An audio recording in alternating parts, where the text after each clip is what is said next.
नमस्कार, आर्या न्यूज देख रहे हैं आप और मैं आपके साथ अलका सिंह। बुलेटिन की शुरुआत इस वक्त की बड़ी खबर से करते हैं। इस वक्त की बड़ी खबर पाकिस्तान से है, जहां पाकिस्तान के पूर्व राष्ट्रपति का निधन हुआ है। आपको बता दें कि पाकिस्तान के पूर्व राष्ट्रपति परवेज मुशर्रफ का निधन हो गया है।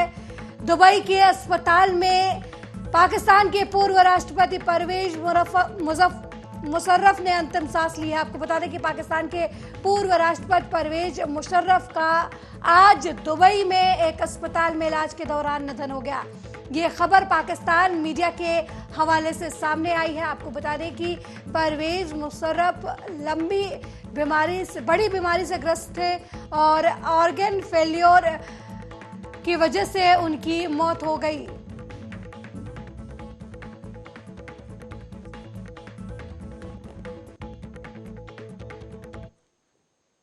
वहीं केंद्रीय गृह मंत्री अमित शाह ने शनिवार को झारखंड के देवघर में विजय संकल्प रैली को संबोधित किया। उन्होंने मुख्यमंत्री हेमंत सोरेन की सरकार पर जमकर निशाना साधा। उन्होंने कहा कि झारखंड सरकार देश में सबसे भ्रष्ट सरकार है, इसे लोग उखाड़ फेंकेंगे। बोलकर सुन लो, मैं कोई झिझक के बगैर कह सकता हूं कि सरकार भारत में सबसे भ्रष्ट सरकार अगर कहीं पर है तो झारखंड के। अटल जी ने झारखंड को बनाया था एक सपने के साथ कि झारखंड का विकास होगा। यहां के दलित, यहां के आदिवासी, यहां का पिछड़ा वर्ग जो सालों से अन्याय सहन करता था, वो अन्याय का निवारण होगा। रघुवर जी की सरकार, अर्जुन मुंडा की सरकार ने शुरुआत तो अच्छी की, फिर से हेमंत बाबू आ गए। अरे भाई, कोई मंत्री बनता है, मुख्यमंत्री बनता है तो भ्रष्टाचार करता है तो हाथ से करता है। इन्होंने तो ट्रैक्टर और रेलवे के वैगन से भ्रष्टाचार करना शुरू कर दिया। जरा शर्म करो, शर्म करो। जो पैसा गरीब आदिवासियों के विकास के लिए है, जो पैसा हमारे पिछड़े वर्ग के गरीब भाइयों के लिए, दलित भाइयों के लिए, वो पैसा आज घमंड कर कर दिल्ली के दरबार में पहुंचा रहे हो। हेमंत बाबू, जनता के 1000 आंख और 1000 कान होते हैं। जनता है जो सब जानती है। एक बार चुनाव के मैदान में आ जाओ, 2-2 हाथ कर लो, झारखंड की जनता आपको हटाने के लिए तैयार बैठी है।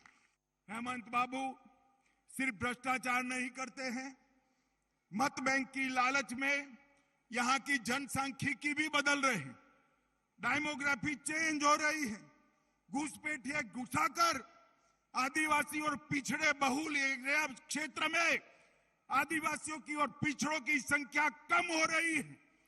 घुसपैठिया घुसकर आदिवासियों की जमीन हथिया रहे हैं। आदिवासी बच्चियों के साथ अत्याचार कर रहे हैं और ये वोट बैंक की लालच में मुस्कुराते हुए हेमंत सोरेन इसको देख रहे हैं। हेमंत बाबू, ये जो आप कर रहे हो उसको पूरा झारखंड समझता है। झारखंड के पिछड़े वर्ग का हर युवा समझता है, हर बच्ची समझती है। आदिवासी भी इसको समझते हैं। और साहेबगंज, पाकुड़ा, गोंडा, दुमका और जामताड़ा के अंदर आदिवासियों की संख्या घट रही है, घुसपैठियों की संख्या बढ़ रही है। ये बहुत चिंता का विषय है। और अब आदिवासियों की संख्या 35% से घटकर 24% रहेगी। और इसके साथ साथ पिछड़े वर्ग की संख्या में भी कमी आई है। और मित्रों, अब ये जो घुसपैठिए जमीन कब्जा रहे हैं, इसके सामने तो हेमंत बाबू बोलने की हिम्मत ही नहीं रखते हैं, क्योंकि उनकी वोट बैंक और उनकी साथी पार्टी कांग्रेस पार्टी उनको रोक रही है। मगर हम भारतीय जनता पार्टी के कार्यकर्ता ये नहीं होने देंगे। झारखंड के अंदर जनसंख्यिकी नहीं बदलने देंगे। ये झारखंड जिनका है उसी का रहेगा। ये भारतीय जनता पार्टी का निर्णय है। मित्रों, और यहां पर साइबर क्राइम का बड़ा हब बन गया। जामताड़ा और देवधर दोनों जगह पे साइबर क्राइम के बच्चों को गलत रास्ते पर चढ़ाकर बहुत बड़े अपराध हो रहे हैं।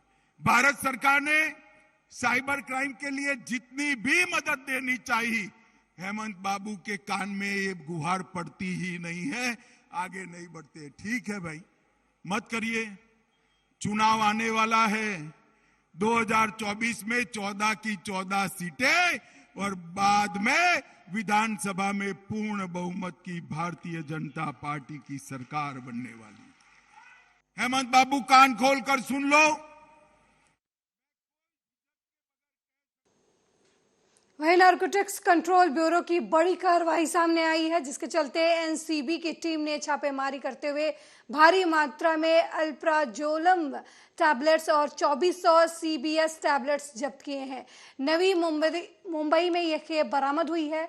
तो वहीं एनसीबी की तरफ से पकड़े गए टैबलेट्स की कीमत अंतर्राष्ट्रीय बाजार में करीब 5 करोड़ रुपए बताई जा रही है। मौके से एक आरोपी भी गिरफ्तार कर लिया गया है और आगे की कार्रवाई की जा रही है।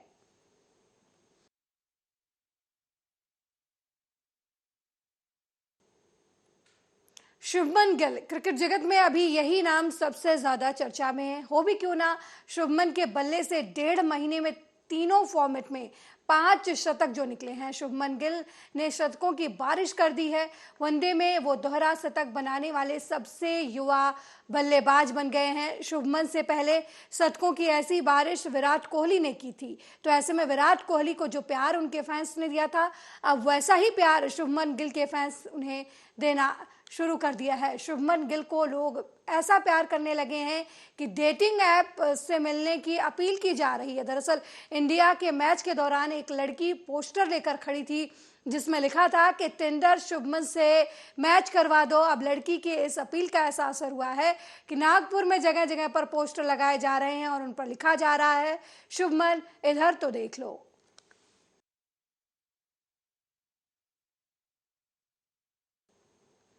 वहीं मुंबई के दहिसर पश्चिम स्वर्गीय गोपीनाथ मुंडे मैदान में महिला अग्निशमन दल अधिकारियों की भर्ती प्रक्रिया चल रही है।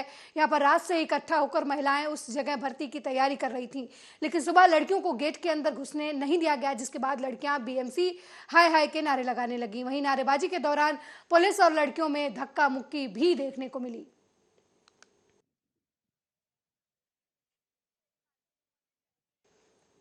नवी मुंबई के तुर्भे में डंपिंग ग्राउंड में रात के वक्त लगी आग पर काबू नहीं पाया जा सका।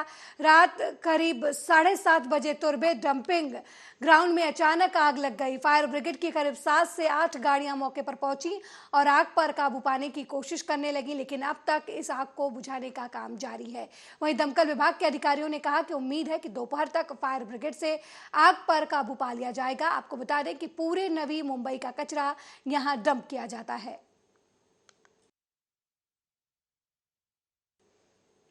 वहीं देश की आर्थिक राजधानी मुंबई में महाराष्ट्र राज्य का पहला ट्रांसजेंडर वार्ड शहर के गोकुलदास तेजपाल अस्पताल में बनाया गया है। इस आरक्षित 30 बेड वाले ट्रांसजेंडर वार्ड का उद्घाटन महाराष्ट्र सरकार के चिकित्सा शिक्षा मंत्री गिरीश महाजन ने किया।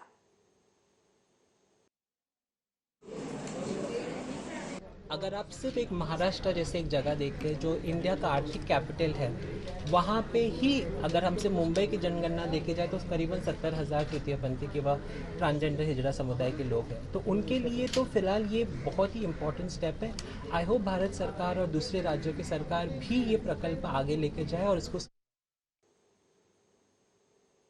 वहीं मुंबई के मलाड पश्चिम बांगुर नगर पुलिस स्टेशन की हद में चलाए जा रहे अवैध कॉल सेंटर पर बांगुर नगर पुलिस की टीम ने छापा मारा, जहां से एक आरोपी को computer, 8 hard disk, pen drive और 3 मोबाइल के साथ गिरफ्तार किया गया है। अभी भी 2 आरोपी फरार चल रहे हैं, जिनकी तलाश पुलिस कर रही है। ये फर्जी कॉल सेंटर LLP के नाम से आदित्य स्टेट एवरसाइन नगर मलाड पश्चिम में चलाया जा रहा था, जहां पर www विजन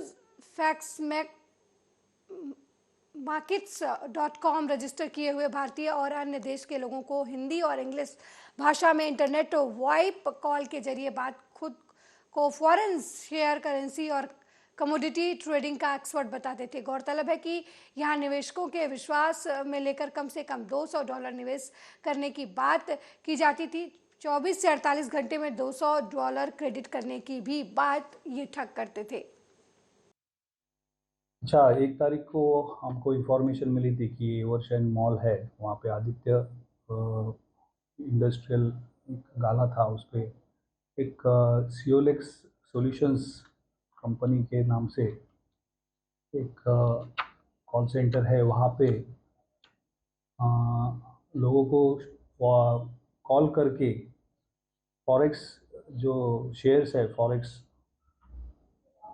शेयर्स और कमोडिटी ट्रेडिंग करके वो ऑनलाइन वो साइट वेबसाइट से रजिस्ट्रेशन करके वो लोगों को कॉल करते थे, बाहर के और इंडिया के, कि इसमें आप शेयर्स में आप पैसा डालो।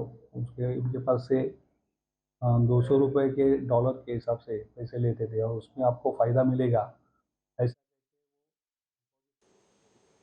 वहीं मैनपुरी के बिछवा थाना क्षेत्र के भनऊ घाट के निकट पुलिस और हिस्ट्री शीटर बदमाश के बीच मुठभेड़ हो गई।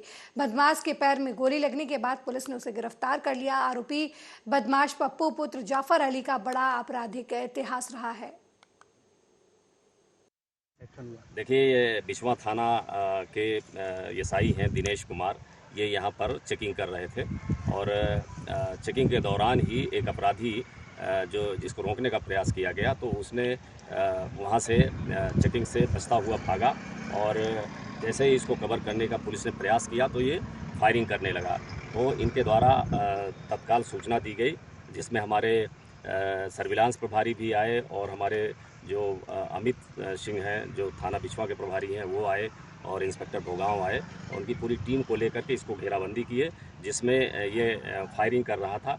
और आत्मरक्षार्थ जब पुलिस ने इसको पकड़ने का प्रयास किया तो लगातार फायरिंग कर रहा था, तो पुलिस ने भी जब जवाबी फायरिंग की तो इसके पैर में गोली लगी है।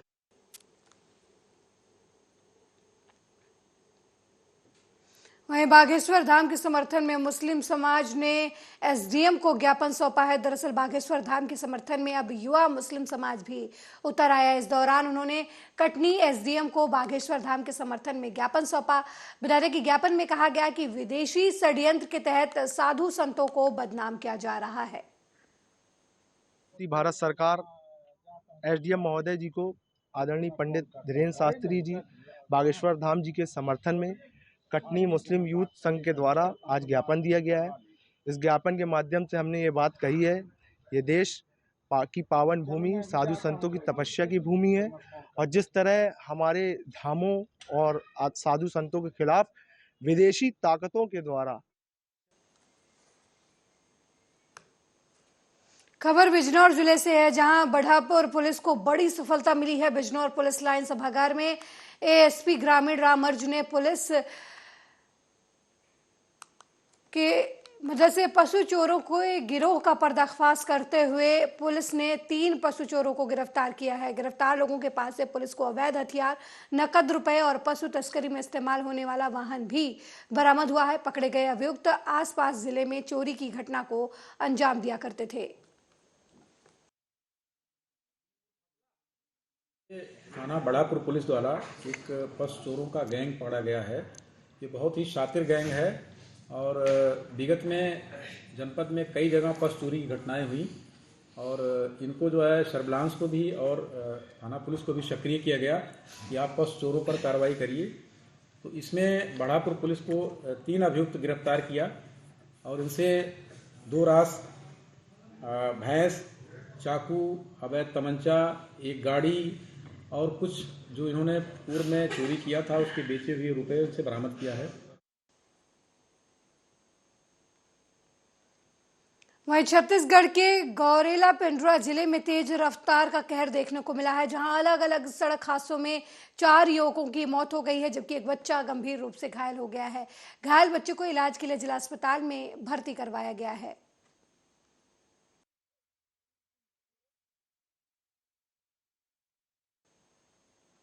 वहीं पूर्व मुख्यमंत्री दिग्विजय सिंह ने विदिशा में प्रेस कॉन्फ्रेंस की और कहा कि मुख्यमंत्री शिवराज सिंह चौहान की लाडली बहन योजना जो 19 साल से सरकार में थे, उन्हें अब बहनों की याद आ रही है। उन्हें धन्यवाद, लेकिन हिमाचल प्रदेश में कांग्रेस सरकार महिलाओं को 1500 रुपए प्रतिमाह दे रही है। उन्होंने कहा कि केंद्र में हमारी सरकार बनती है तो हर परिवार को 6000 रुपए प्रति महीने दिए जाएंगे। सन 2006 से ये मुख्यमंत्री बने और आज 17 साल होने आ रहे हैं। 17 साल के बाद मामा को अपनी बहनों का ख्याल आया, बहुत बहुत धन्यवाद। लेकिन हमारी कांग्रेस की सरकार हिमाचल में 1500 दे रही है, 1000 ही दे रहे हैं। एक दूसरा, कांग्रेस पार्टी को यदि केंद्र में सरकार बनती है तो हम लोगों डिंडोरी जिला मुख्यालय के कृषि उपज मंडी में सरपंच महासंघ डिंडोरी के बैनर तले जिले भर के सरपंच अपनी मांगों को लेकर इकट्ठा हुए और लंबी चर्चा की। इस उपरांत इसके बाद नगर में पैदल रैली निकालकर विशाल प्रदर्शन करते हुए डिंडोरी कलेक्ट्रेट पहुंचे और अपनी मांगों को लेकर प्रधानमंत्री, राज्यपाल और मुख्यमंत्री के नाम एसडीएम को ज्ञापन सौंपा। सरपंचों ने ज्ञापन के माध्यम से मांग रखी है कि रोजगार गारंटी योजना के तहत मजदूरों का ऑनलाइन मास्टर बंद किया जाए और ऑफलाइन मास्टर भरा जाए। वहीं मटेरियल भुगतान और दूसरी समस्याओं को लेकर सरकार के खिलाफ जमकर नारेबाजी की गई। साथ ही आगामी 5 फरवरी को सरकार की तरफ से आयोजित विकास यात्रा का बहिष्कार किए जाने की बात भी कही गई। वहीं सरपंचों ने बताया कि अगर उनकी मांगें पूरी नहीं की जाती हैं तो आने वाले दिनों में सरपंच महासंघ की ओर से उग्र आंदोलन किया जाएगा। मेरा कौशल्या नाम है और मैं पूर्व में भी सरपंच रह चुकी हूँ और अभी भी सरपंच हूँ। मैं जो निर्माण कार्य में पूर्व में कराई थी, मैं अभी तक उसका मटेरियल पेमेंट नहीं हो पा रहा है और ना ही अभी मेरी पंचायत में तो ऑनलाइन की समस्या के कारण, नेटवर्क की समस्या के कारण अभी बिल्कुल मास्टर जारी नहीं हो रहे हैं और ना ही ऑनलाइन से हाजिरी डल पा रहा है। इसलिए मेरी ग्राम पंचायत में अभी काम पूरा बंद है। वहीं सरगुजा जिले लखनपुर ब्लॉक के एनएसयूआई कार्यकर्ता सम्मेलन का आयोजन हुआ, जिसमें मुख्य रूप से युवा कांग्रेस के पूर्व राष्ट्रीय सचिव दानिश रफीक शामिल हुए और इस दौरान राष्ट्रीय निर्माण में युवाओं की भागीदारी, प्रदेश के मुख्यमंत्री भूपेश बघेल की तरफ से चलाए जा रहे छात्र हितैषी योजनाओं के बारे में जानकारी दी। एनएसयूआई के प्रदेश महासचिव शिवराज सिंह और एनएसयूआई के प्रदेश सचिव सत्यम साहू के नेतृत्व में आज बड़ी संख्या में लखनपुर ब्लॉक में एनएसयूआई कार्यकर्ताओं की ज्वाइनिंग करवाई गई, जिसमें बड़ी संख्या में हमारी बहनें, हमारे भाई आज कांग्रेस पार्टी से जुड़े हैं। आने वाले समय में आदरणीय भूपेश बघेल जी की सरकार के द्वारा किए गए युवाओं के लिए, गरीबों के लिए जो भी कार्य है, इसी सेना के माध्यम से गाँव-गाँव तक पहुँचाने का आज निर्णय लिया गया है और बहुत ही जल्द पंचायत लेवल पे हम लोगों का ये कार्यक्रम। वहीं छत्तीसगढ़ के अंबिकापुर की कुछ महिलाओं ने 2 साल पहले रोटी बैंक की शुरुआत की थी। रोटी बैंक के पूरे 2 साल होने पर महिलाओं की तरफ से अंबिकापुर के मेडिकल कॉलेज अस्पताल में जरूरतमंद लोगों को 3000 रोटियां बांटी गई। समूह की महिलाएं लोगों की सेवा कर बेहद खुश नजर आई। दरअसल इस अभियान की शुरुआत कोरोना काल में की गई थी। समूह की महिलाओं का ये मानना था कि जरूरतमंद लोगों को अपने घर की पकी हुई रोटियां इकट्ठा कर एक बैंक बनाया जाए, जिससे रोटी बैंक का नाम दिया गया। ये हमारा रोटी बैंक है। ये हम लोगों ने किटी ग्रुप, हम लोग का एक किटी ग्रुप है, छोटा सा किटी ग्रुप। चूँकि हम लोगों ने एक बैठ के आपस में चर्चा किया कि क्यों ना अपन किटी में अपन जो पैसा कंट्रीब्यूट करते हैं तो कौन ऐसा कुछ काम किया जाए जो शायद अंबिकापुर शहर में शायद नहीं हो रहा है। चूँकि कई ऐसी सामाजिक संस्थाएं हैं जो लगातार अपनी तरफ से सहयोग देते आ रहे हैं। चूँकि रोटी बैंक एक हम लोग को लगा कि जो घर की रोटी बनी, जो सब्जियाँ हम खाते हैं, वो रोटी सब्जियाँ हम क्यों ना जाके ज़रूरतमंद लोगों को दें। ये हमारा रोटी बैंक है। ये हम लोगों ने किटी ग्रुप, हम लोग का एक किटी ग्रुप है, छोटा सा किटी ग्रुप। चूँकि हम लोगों ने एक बैठ के आपस में चर्चा किया कि क्यों ना अपन किटी में अपन जो पैसा कंट्रीब्यूट करते हैं तो। मेरे साथ इस बुलेटिन में फिलहाल इतना ही। देश दुनिया की तमाम खबरों को देखने के लिए देखते रहिए आर्या न्यूज़। नमस्कार।